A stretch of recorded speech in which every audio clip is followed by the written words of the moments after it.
விஜய் அவர்களை வந்து சினிமா அப்படிங்கிறத தாண்டி விஜய் யார் யாருக்குமே தெரியாது. ஒரு ஆபத்தானவன் மாதிரி அப்படி கொண்டு வந்து நிறுத்திட்டு இவர் இல்லாத இந்த அரசியலே கிடையாது, விஜய் இல்லாமல் இந்த தேர்தலே கிடையாதுங்கிறது எப்படி ஏற்றுக்க முடியும்? விஜய் வந்து தேர்தலில் தோத்துட்டா வெளிநாடுக்கு தப்பி ஓடிடுவார் அப்படின்னு ஒரு ஸ்டேட்மெண்ட்டை சொல்லியிருக்காரு. நாம் தமிழர் வந்து விஜய் வரும்போது ஆதரிச்ச ஒருத்தர் தானே. அவரிடம் இருப்பது அனைவருமே தொண்டர்கள் அல்ல, இன்னும் அவர்கள் ரசிகர் கூட்டமாக.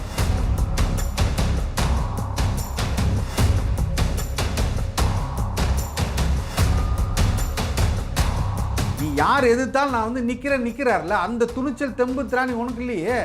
உங்களுக்கு கூட அவ்வளோ கூட்டம் இருக்கு, உங்களுக்கு கூட பணம் இருக்கு, பலம் இருக்கு, நீங்களே பயப்படுறீங்க. விஜய் கிட்ட பலம் இருக்குன்னு நம்புறீங்க, நீங்களே அக்செப்ட் பண்றீங்களா? நிறைய ரசிகர் கூட்டம் இருக்காங்க, நான் இல்லைன்னு சொல்லலையே.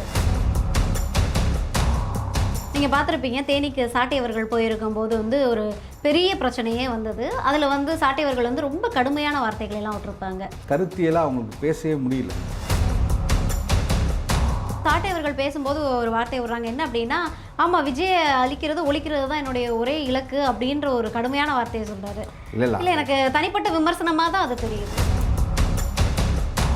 ஏங்க 3 தெரு இருக்கக்கூடிய அவரோட பனையூர் பகுதியில் 3 தெருவையும் பிளாக் பண்ணிட்டான். அவன் வீட்டிலேருந்து, அவங்க சொந்த வீட்டிலேருந்து வெளியில் வர முடியல.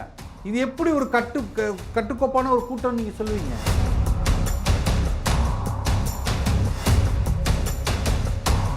அடிப்படை உள்கட்டமைப்புகளை வந்து பலப்படுத்தணும் அப்படின்றத ஒற்றை நோக்கமாக கொண்டு போகிறீங்க. ஸோ இதுக்கான முன்னோட்டமாக தான் நீங்கள் அந்த நடத்தின மலைகளுக்கான மாநாடு, இயற்கைக்கான மாநாடு, இது எல்லாமே வந்து ஒரு முன்னோட்டம் அப்படின்னு எடுத்துக்கலாமா? ஏன்னா உங்களுக்கு தெரியும், நீங்கள் காடுகளுக்கு, ஆடுக்கு, இந்த மாதிரி மலைகளுக்கு நடத்தின மாநாடு வந்து பெரிய பேசுபொருளாக ஆனது. என்ன அப்படின்னா, சீமானவர்கள் என்ன விரக்தியில் இருக்கிறாரா, ஏன் இப்படியான மாநாடு நடத்துகிறாரு, மக்களுக்கான மாநாடு எங்கே அப்படின்ற ஒரு கேள்வி இருந்துச்சு. ஒருவேளை அந்த மாநாடு எல்லாமே வந்து இவ்வளோ பெரிய பிரம்மாண்ட மாநாட்டுக்கான ஒரு முன் ஏற்பாடு அப்படின்னு பார்க்கலாமா? இல்லை, உண்மை அதுதான். இவங்களுக்கு ஒரு அடிப்படை புரிதல் இல்லை. நான் என்ன சொல்கிறேன்னா, ஓகே, நீ வந்து மருத்துவராக, நீ வந்து ஒரு பாலிட்டிஷியனாக, இல்லை ஒரு இன்ஜினியராக, எதை வேணாலும் நீ படித்து உயரத்துக்கு போ, ஒரு ஐடி துறையில் போ, ஏஐ டெக்னாலஜி படி, சயின்டிஸ்டாக.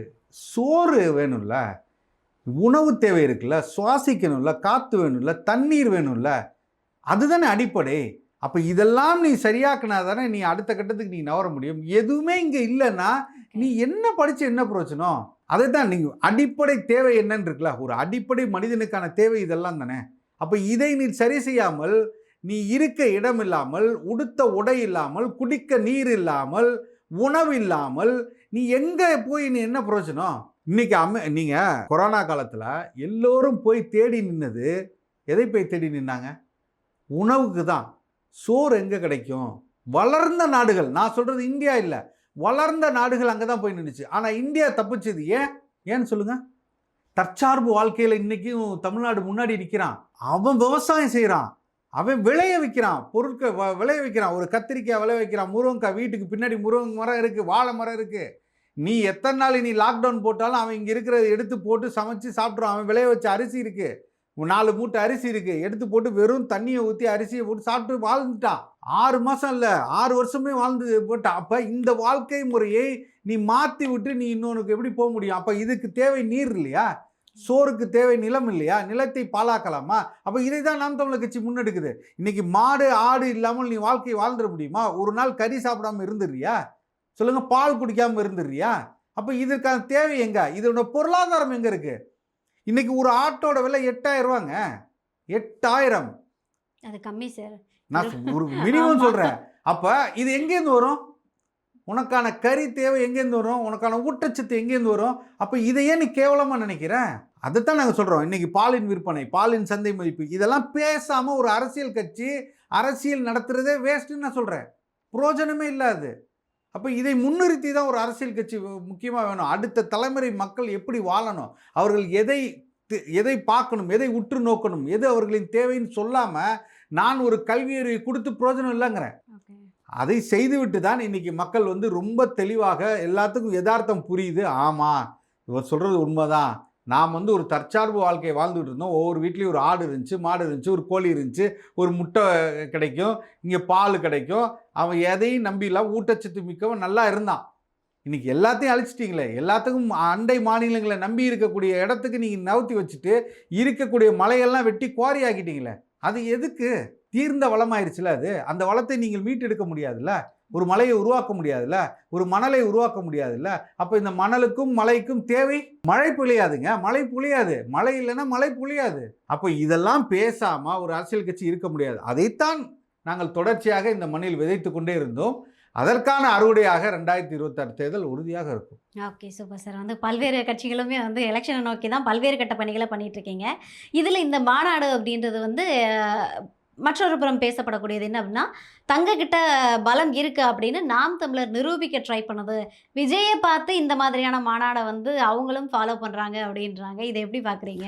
இல்லை, எங்களுக்கு விஜய் மறுபடியும் சொல்கிறேன், விஜய் எங்களுக்கு ஒரு பொருட்டே கிடையாது. நீங்கள் அரசியல் என்ன எதிரியாக சார் எல்லா கட்சியும் வந்து விஜய் எனக்கு பொருட்டே கிடையாது பொருட்டே கிடையாதுன்றீங்க. சரி, நான் தன்னை முதலமைச்சர் வேட்பாளராக முன்னிறுத்தி இவ்வளோ இளைஞர்கள் கூட்டத்தை வச்சுட்டு எல்லா விஷயம் இப்போ நீங்கள் எந்த பக்கம் பார்த்தாலும் விஜய் விஜய்னு தான் பேசு பொருளாகவே இருக்குது.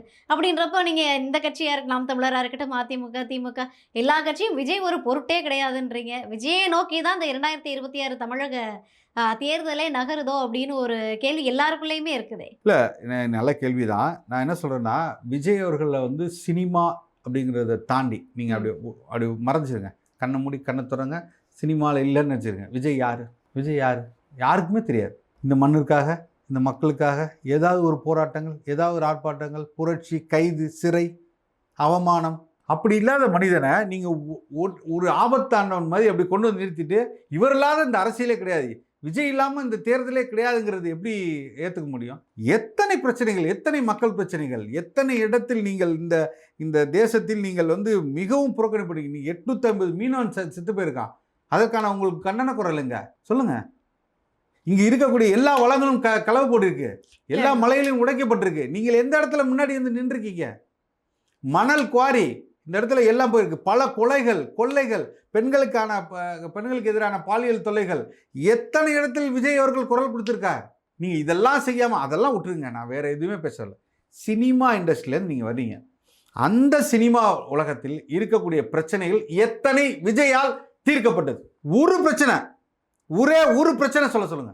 விஜய் முன்னின்று இந்த பிரச்சனையை தீர்த்து வைத்தார். தயாரிப்பாளர் சங்கத்தில் நடந்த பிரச்சனைகளுக்கு விஜய் குரல் கொடுத்தார்.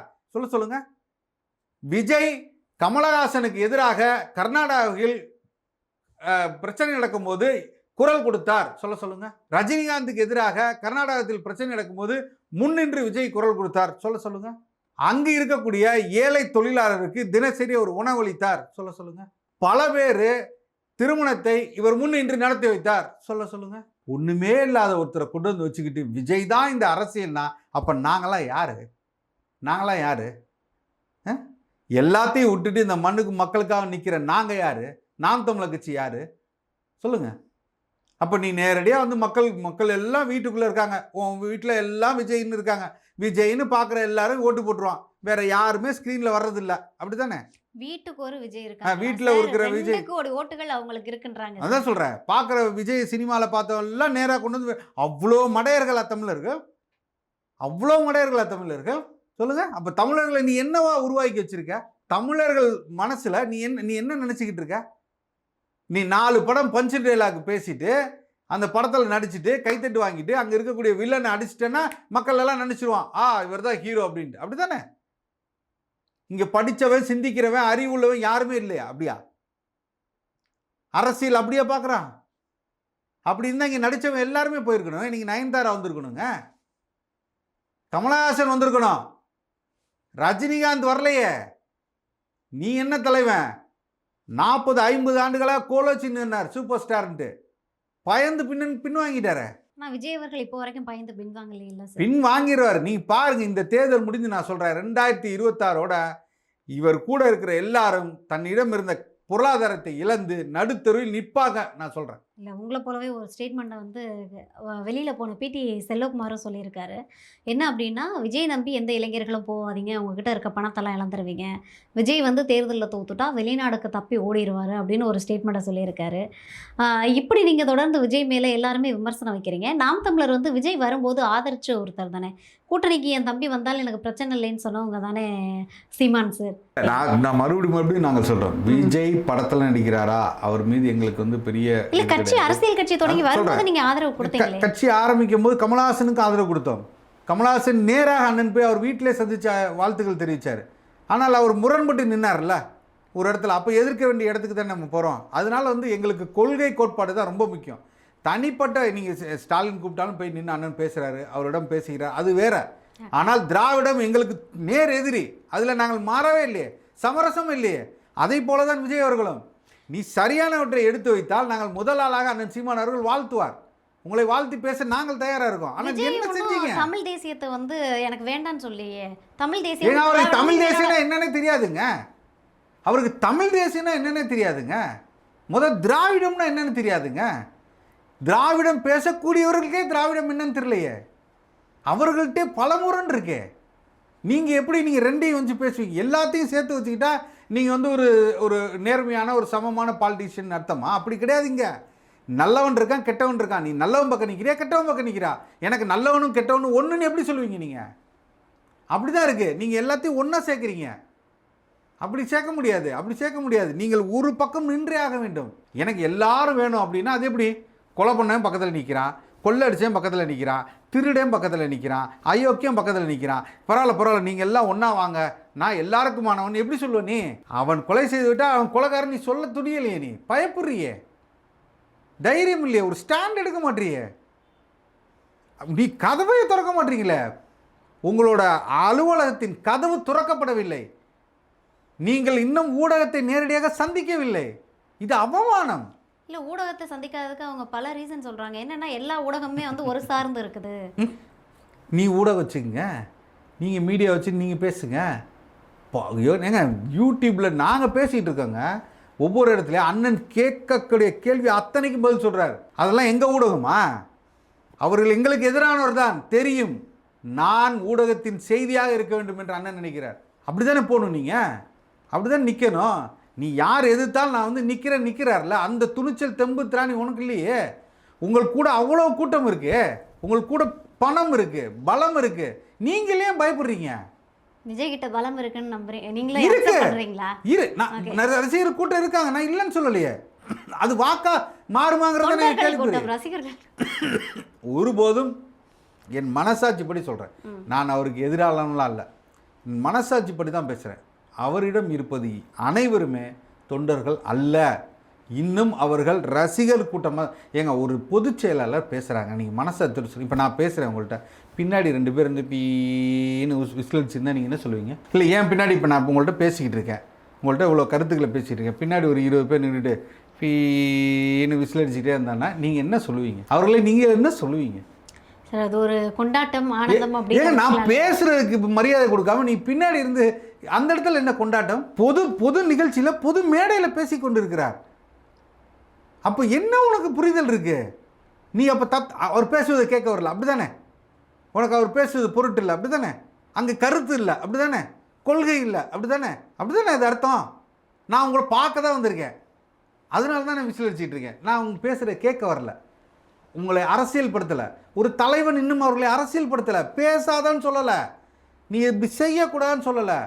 அடுத்த ஒவ்வொரு கூட்டத்திலையுமே விஜய் அவர்கள் முன் அறிவிப்பு கொடுத்துட்றாங்களே, வந்துட்டு ஒழுங்கு. சரி, அப்படியே வச்சுங்க, கொடுத்து ஏன் செய்யலாமா? அப்போ உங்களுக்கு கட்டுப்படல, அப்படி தானே? இப்போ ஒரு தலைவன் சொல்கிறத அவன் தொண்டன்கிற சொல்கிற அவனே கேட்கல, அப்படி தானே? அப்போ நாடு எப்படி கேட்கும்? மக்கள் எப்படி அவங்களுக்கு பின்னாடி நிற்பாங்க?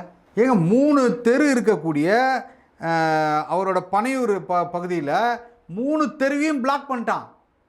அவன் வீட்டிலேருந்து, அவங்க சொந்த வீட்டிலேருந்து வெளியில் வர முடியல. இது எப்படி ஒரு கட்டுக்கோப்பான ஒரு கூட்டம் நீங்கள் சொல்லுவீங்க? இன்னும் அவங்க ரொம்ப தூரம் போகணுங்க. அவங்க அரசியலில் நீ வரணும்னா they have to travel long distance, ரொம்ப தூரம் பயணம் அவங்களுக்கு. இந்த அனுபவம்லாம் பத்தாது அப்படின்றீங்க. இது வந்து தவறான அனுபவங்கள், தவறான அனுபவங்கள். மக்களுக்காக நீங்கள் எடுத்து வைக்கக்கூடிய ஒவ்வொரு கருத்துக்களும் ஒவ்வொரு விஷயங்களும் மக்கள் உன்னிப்பாக பார்த்து உங்களை அவர்கள் அரவணைக்க வேண்டும். Not forcibly. நீங்கள் வந்து ஃபோர்ஸிபிளாக நீங்கள் பண்ணுறீங்க. நீங்கள் போய் இதெல்லாம் பண்ணுறதெல்லாம் வந்து வீட்டுக்கு போய் விசில் அடிக்கிறது, அவங்கள வந்து வம்படியாக அவங்கள இருக்கிறவங்களும் தொந்தரவு பண்ணி டார்ச்சர் பண்ணி வர்றது, அதெல்லாம் நாட்கள் போக போக அது வந்து கரைந்து போகும். இல்லை, திமுக வந்து தொடர்ந்து அந்த விசிலை வந்து எல்லா இடத்துலையும் பயன்படுத்த விடாமல் தடுத்துக்கிட்டே இருக்கே சார். நீங்கள் சேப்பாக்கம் ஸ்டேடியம் பார்த்துருப்பீங்க, உள்ளே கொண்டு போக விடலை விசிலை. அதுக்கப்புறம் பார்த்துருப்பீங்க, ஒரு சிவகங்கை மாவட்டத்தில் கவுன்சிலர் வந்து தூய்மை பணியாளர்கிட்ட இருந்து விசிலை பறிக்கிறாரு. இது மாதிரி ஒரு விசில் ஒரு பொது இடத்துல யூஸ் பண்ணுறதையுமே நீங்கள் வந்து தடுக்கிறீங்கன்னா அப்போ ஒரு இந்த பயம் இருக்குது அப்படின்னு எடுத்துக்கலாம்ல? இல்லை அப்படி இல்லை. அவர்களுக்கு பயம் இருக்கா இல்லையா அப்படிங்கிறது அது தனிப்பட்ட விவாதம். அவர்களுக்கு மேபி இருக்கலாம். அவங்க எல்லா கட்சிகளுக்குமே அந்த ஒரு சின்ன ஒரு இது இருக்கும். ஏன்னா இது வந்து ஒரு பண்பட்ட கூட்டம் கிடையாது. இந்த கூட்டம் வந்து ஒரு ஆர்கனைஸ்டாக இருக்கக்கூடிய கூட்டம் கிடையாது. நீங்கள் யாரையும் வந்து எதுக்காக நான் சொல்கிறேன் அப்படின்னா, நீங்கள் எந்த ஒரு மாநாடோ இல்லை ஒரு கூட்டமோ அவங்களை நடத்தக்கூடிய பார்த்தீங்கன்னா ஒருத்தரின் கட்டுப்பாட்டுக்குள்ளே அவங்க இயங்கவே இல்லை. ஒரு கட்டுக்கடங்காத ஒரு அன்ஆர்கனைஸ்ட் செக்டராக தான் இருக்காங்க. அங்கே வரக்கூடியவர்கள் எல்லாமே இந்த கட்சியின் தொண்டர்களா அப்படின்னா நிச்சயமாக இல்லை. அப்படின்னா அவர் யாரோ ஒரு தலைமை கீழே அவங்க கட்டுப்பட்டு வேலை செய்வாங்க. அப்படி கிடையாது. இது அப்படியே அவரை பார்க்க வர்ற கூட்டம் எங்கேருந்தோ வர்றாங்க கச்ச கச்சன்னு அப்படியே சேர்றாங்க. அதுக்குள்ளே ஒரு சிக்கல் நடக்குது, அப்படியே பிரிஞ்சு போயிடுறாங்க. அப்போ இதை பார்த்து ஒரு அரசாங்கம் அச்சப்படுகிறதா? நிச்சயமாக அச்சப்படும். ஆனால் இந்த விசில் சின்னத்தை பொறுத்த வரைக்கும் எனக்கு தெரிந்து இவர்கள் அநாகரிகமாக அதை கொண்டு போய் சேர்க்க முயற்சி செய்கிறார்கள் தான் என்ன பொறுத்த. ஒரு பேருந்து நிலையத்தில் போய் நின்றுட்டு அடிக்கிறதும், ஒரு கூட்டம் நடக்கக்கூடிய இடத்துல ஒரு கோயிலுக்குள்ளே போய் நின்று அடிக்கிறதும், கோயிலுக்குள்ளே போய் வந்து டிவிகேன்னு கத்துறதும், இதெல்லாம் வந்து சரியானதா அப்படின்னு பார்த்தா நிச்சயமாக இல்லைன்னு தான் சொல்லுவேன். அதை திமுக வந்து அடுத்த கட்டத்துக்கு எடுத்துகிட்டு போய் இதெல்லாம் செய்யக்கூடாதுன்னு ஒரு தடை போடுறத வந்து சரின்னு தான் எனக்கு தோணுது. அது ஒரு காமனான பிளேஸில் போயிட்டு இல்லை ஒரு தூய்மை பணியாளர் காலைல விசில் அடித்தாதான் நான் தூய்மை பணியாளர் வந்திருக்காங்கன்னு எனக்கு தெரியும். அந்த விசிலே நீங்கள் பேன் பண்ணீங்கன்னா நான் எப்படி தெரிஞ்சுக்கிறது? இதெல்லாம் வந்து ஒரு சரியான அணுகுமுறை எப்படி சொல்ல முடியும்? இல்லை அதுக்கு அவங்க மாற்று சொல்கிறாங்களா? அவங்க வந்து ஒரு அடுத்த டெக்னாலஜி யூஸ் பண்ணி அவங்க மைக்கு யூஸ் பண்ணி மைக்கில் வந்து ஆட்டோமேட்டடாக அவங்க வந்து துப்புரவு பணியாளர் வந்து இருக்கிறேன் அப்படின்னு சொல்லி போடுறாங்கல்ல. அது இல்லாமலாம் பண்ணலை. அவங்க ஒரு இடியாப்பம் வைக்கிற ஒரு காலத்தில் விசில் அடிச்சுட்டு தான் இருப்பான். இப்போ அது பாடு கூவிக்கிட்டே இருக்கா இல்லையா? இடியாப்பம்னு நீங்கள் அவன் இங்கே கூவிட்டு இருப்பான், நம்ம வெளியில் வந்து பார்த்தா அவன் பக்கத்துல நிற்பான். அப்படிலாம் நடக்குது. ஸோ அது ஒரு விசிலை பார்த்து திமுக அஞ்சுகிறதா அப்படின்னா நான் அப்படியெல்லாம் நினைக்கல. அந்த கட்சிக்கு அதுக்கான இது தேவையில்லைன்னு தான் நினைக்கிறேன். அவங்களுக்கு பெரிய கட்டமைப்பு இருக்குது. இந்த 2 நாட்களில் பார்த்தீங்கன்னா பல்வேறு பிரச்சனை வந்து ஒரு மாதிரி பூதாகரமாக வெடிச்சிருக்கு. யாரை மையப்படுத்தி அப்படின்னா அதுவும் தாவேக்காவை மையப்படுத்தி தான். நீங்கள் பார்த்துருப்பீங்க, தேனிக்கு சாட்டையவர்கள் போயிருக்கும்போது வந்து ஒரு பெரிய பிரச்சனையே வந்தது. அதில் வந்து சாட்டையவர்கள் வந்து ரொம்ப கடுமையான வார்த்தைகள் எல்லாம் விட்டுருப்பாங்க. ஸோ எதனால் இந்த பிரச்சனை, ஏன் அவ்வளோ கடுமையான வார்த்தைகளை வைக்கணும்? இல்லை இது வந்து தொடர்ச்சியாக தாவேக்காக்கூடிய சகோதரர்கள் நண்பர்கள் என்ன செய்கிறாங்க அப்படின்னா, கருத்தியலாக அவங்களுக்கு பேசவே முடியல. ஏன்னா கருத்தியல் சார்பாக அவர்கள் பேசி வெளிப்படையாக நம்ம சொல்லணும்னா, நாம் தமிழர் கட்சி தாவேக்கா செய்யக்கூடிய இந்த பரப்புரையில் நடக்கக்கூடிய தவறுகளை தான் சுட்டி காட்டுறோம். நாங்கள் வந்து தனிப்பட்ட விஜய் அவர்களை நேரடியாக போய் பேசுகிறதோ, அவரை வந்து அவருடைய தனிப்பட்ட வாழ்க்கையை பற்றி பேசுகிறதோ அதெல்லாம் நம்ம பேசுகிறதே கிடையாது. இவர்கள் செய்யக்கூடிய தவறுகள் என்ன அப்படிங்கிறத எடுத்து சொல்ல வேண்டிய அடிப்படை பொறுப்பும் கடமையும் ஒரு அரசியல் கட்சியாக இருக்குது. நீங்கள் பப்ளிக்கில் வந்துட்டீங்க, பொது வாழ்க்கைக்கு வந்துட்டீங்க. பொது வாழ்க்கையில் ஒரு கட்சியாக வந்து நீங்கள் தேர்தலில் போட்டிடுறீங்க. அப்போ நீங்கள் செய்யக்கூடிய விஷயங்களை ஒரு ஊடகவியாளர் கேட்கும்போது அதற்கு பதில் சொல்லக்கூடிய இடத்திலும், மக்களிடம் அதை கொண்டு போய் எது சரி தவறுன்னு பேசக்கூடிய இடத்திலும் நாம் தமிழர் கட்சியும் இருக்குது, தாவேக்காவும் இருக்குது. 2 பேருக்கும் அந்த பொறுப்பு இருக்குது. ஒரு அங்கீகரிக்கப்பட்ட கட்சியாக நாம் தமிழர் கட்சி கூடுதல் பொறுப்பு இருக்குது. அப்படி தான் நீங்கள் எடுத்துக்கணும். ஆனால் அதை விட்டு நீங்கள் ஒத்த வாட்டியாடா, என் ஏரியாவுக்குள்ளே வந்து பார்த்துருவியாடா, உள்ளே நுழைஞ்சிருவியா, நீ உழைஞ்சி காலை வச்சிருவியாடா, வெற்றிவியான்னா மேடை போட்டு பேசக்கூடிய உரிமை நாம் தமிழர் கட்சிக்கு இருக்குது. அது எல்லா கட்சிக்கும் இருக்குது. நீங்கள் அவரிடம் தனிப்பட்ட முறையில் நீ வாக்குவாதம் செய்கிறீங்க, அவரிடம் வந்து சண்டைக்கு போகிறீங்க, இல்லை கைகளை அது வேறு. ஆனால் ஒரு மேடை போட்டு இந்த அரசு கொடுத்தக்கூடிய இந்த உரிமையை நாங்கள் சரியாக பயன்படுத்தி நீங்கள் பேசக்கூடிய இடத்துல இருக்கோம். அப்படி நீங்கள் பேசுகிறதுல உங்களுக்கு தவறு இருக்குது, அதில் உங்களை நேரடியாக தாக்கி பேசுகிறேன், நீ வழக்கு பதிவு பண்ணலாம். அதுக்கு தான் உரிமை இருக்க தவிர நீ ஆட்களை எம்பிபி அந்த இடத்துல வந்து அதை தொந்தரவு செய்கிற மாதிரியும் தவறான வார்த்தைகளை சொல்லி பேசுகிற மாதிரியும் அது சரியில்லை. அது திமுக செய்யக்கூடிய எல்லா இடத்துலையும் செய்யக்கூடிய வேலையை தான் தாவேக்கா செய்கிறது. இப்போ லெஃப்ட் பாண்டிக்கும் சாட்டை அவர்களுக்குமான தனிப்பட்ட பிரச்சனைன்னு தான் தாவேக்க தரப்புலேருந்து சொல்கிறாங்க. அப்படின்றப்போ சாட்டை அவர்கள் பேசும்போது ஒரு வார்த்தை விடுறாங்க, என்ன அப்படின்னா, ஆமாம் விஜயை அழிக்கிறது ஒழிக்கிறது தான் என்னுடைய ஒரே இலக்கு அப்படின்ற ஒரு கடுமையான வார்த்தையை சொல்கிறாரு. இல்லை எனக்கு தனிப்பட்ட விமர்சனமாக தான் அது தெரியுது.